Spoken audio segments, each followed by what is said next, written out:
नमस्कार, आदाब, सत श्री अकाल मेरे सारे खंड मिठे दोस्तें की, मित्रें की, प्यारें की, देवियें की, सज्जने की। दोस्तों आऊँ हर्ष तुंदा मित्र जिसी पौंदे रौंदे हमेशा छित्र ते अज एक बारी परतियै हाजिर होई है तुंदे सारे अगे अपनी एक होर नवीं डोगरी कविता लेइयै। मेरी जिहड़ी अज दी डोगरी कविता ओहदा नाम फ्रूटी। जियां कि तुसें सारे ही पता कि फ्रूटी इस दुनिया चू अलविदा होई चुकी है ते और परमात्मे की प्यारी होई चुकी है, जिहड़ी अज साढ़े बिच नहीं रही है। ओहदी आत्मा की शांति देने वास्ते अज मैं चार लैना उसी चेता करियै ते तुंदे सारे अगे शेयर लगा करन ते मेद करांगे तुसें जरूर शैल लगणगियां। और शैल लगन तो जरूर शेयर करियो, लाइक करियो, कमेंट करियो और अपने इस भरा दा हौसला भी जरूर बधायो। पर एक गल जरूर आखां कि यह कविता सिर्फ और सिर्फ मनोरंजन वास्ते है और खास करी बच्चे इस कविता तो दूर रौन।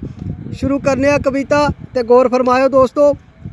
गल चालिए जंदी मुक्की, पींदे पींदे लैंदी चुक्की, पानी पाओ जां पियो सुक्की, पीर ढिडे दी जंदी चुक्की, काला रंग ते काला टंग, मिठी लग्गे जियां खंड, कुत्थे गए ओ सोने नंद, फ्रूटी जदों दी होई बंद, फ्रूटी जदों दी होई बंद। धाम धूनी जा होऐ ठाका, कट्टना इस शैल कड़ाका, भुख सही ना सही फाका, खुल्ले मने दा सारा झाका, मासा मासा लानी चुस्की, कुट्टे कुट्टे पौनी ठंड, कुत्थे गए ओ सोने नंद, फ्रूटी जदों दी होई बंद, फ्रूटी जदों दी होई बंद।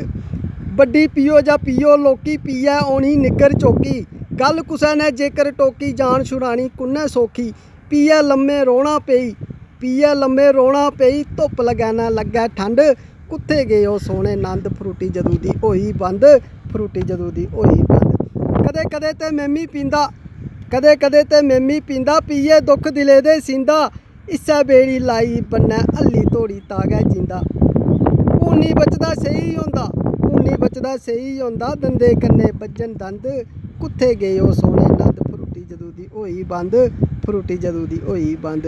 ते मता मता धन्नवाद दोस्तों। जय हिंद, जय भारत, जय डुग्गर। कविता की शेयर जरूर करियो और मेरे पेज की लाइक भी जरूर करियो। जय हिंद, जय भारत।